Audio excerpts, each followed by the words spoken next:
Oke, jadi sekarang kita akan bahas mengenai horizon pada lubang hitam Reisner Storm.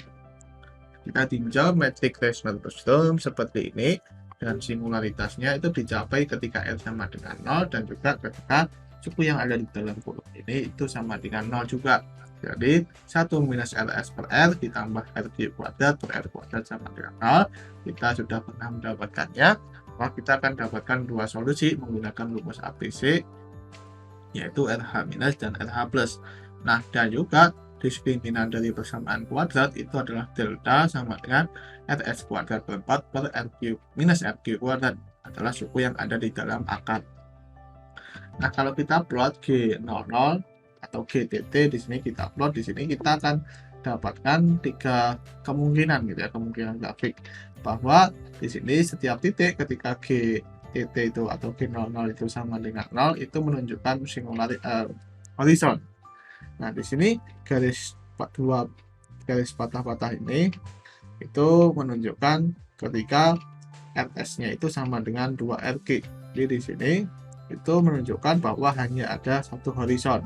Kemudian untuk garis lurus itu RS-nya itu kurang dari 2RQ. Jadi di sini itu tidak memiliki horizon. Dan juga di sini garis titik itu menunjukkan bahwa RS-nya itu lebih besar daripada 2RQ. Jadi di sini itu ada dua horizon. Nah, ada dua titik yang memotong sumbu X. Nah, jika RQ kuadrat lebih besar daripada Rs kuadrat per 4, maka diskriminannya itu akan bernilai negatif, yang berarti tidak akan memiliki akar real. Nah, lubang hitam semacam ini itu dikatakan super ekstrim. Nah, dalam keadaan ini gaya tolak elektromagnetiknya itu akan jauh lebih besar ketimbang gaya tarik gravitasi.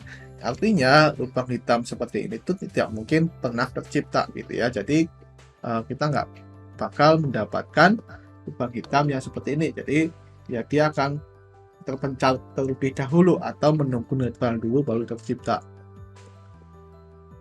Nah, dan dalam keadaan seperti ini itu mengakibatkan bahwa lubang hitam Reisner-Nostrum itu memiliki singularitas telanjang karena tidak ada horizon peristiwa yang menyembunyikan singularitas tersebut. Nah, singularitas telanjang ini itu tidak dapat eksis karena melanggar hipotesis sensor kosmik lemah, di mana hipotesis sensor kosmik lemah itu menyatakan bahwa tidak ada singularitas yang dapat diamati oleh pengamat pada tak hingga jauhnya. Artinya singularitas itu harus tersembunyi di dalam horizon peristiwa. Ya, lagi pula lubang hitam seperti ini itu tidak akan bisa tercipta karena di sini ada bahwa gaya tolak elektromagnetiknya itu jauh lebih besar daripada gaya tarik gravitasi. Nah, ruang waktu Reisner-Nostrum itu memiliki tiga bagian secara umum, yaitu bagian pertama itu ketika ya berada di luar horizon terluar gitu ya, dan juga bagian kedua itu di antara dua horizon, dan bagian ketiga itu adalah di dalam horizon pertama. Nah, apabila RQ-nya itu sama dengan Rs kedua, Rs per 2, maka lubang hitam Reisner-Nostrum itu dikatakan ekstrim karena memiliki satu horizon peristiwa yang membagi daerah 1 dan daerah 3 saja. Jadi nggak ada daerah 2 lagi. Nah, apabila kita tinjau pada keadaan ekstrim, yaitu RQ sama dengan Rs per 2, maka metrik Reisner-Nostrum-nya itu seperti ini. Kita substitusikan RQ-nya itu menjadi Rs per 2, dan dari metrik seperti ini kita bisa tuliskan menjadi 1 minus Rs per 2 per R dikuadratkan. Nah, ini 4 minus 2. Nah, terlihat bahwa suku yang ada di dalam kurung kuadrat ini itu akan selalu positif. Artinya, ini kan dikuadratkan loh, meskipun nilainya nanti negatif, maka kalau dikuadratkan itu pasti positif. Artinya, meski melewati horizon ekstrim, itu di dalam lubang hitam, ruang waktunya itu tetap bersifat rupa waktu. Nah, dengan demikian, di dalam lubang hitam itu tidak ada perubahan ruang waktu menjadi waktu ruang seperti pada kasus Schwarzschild.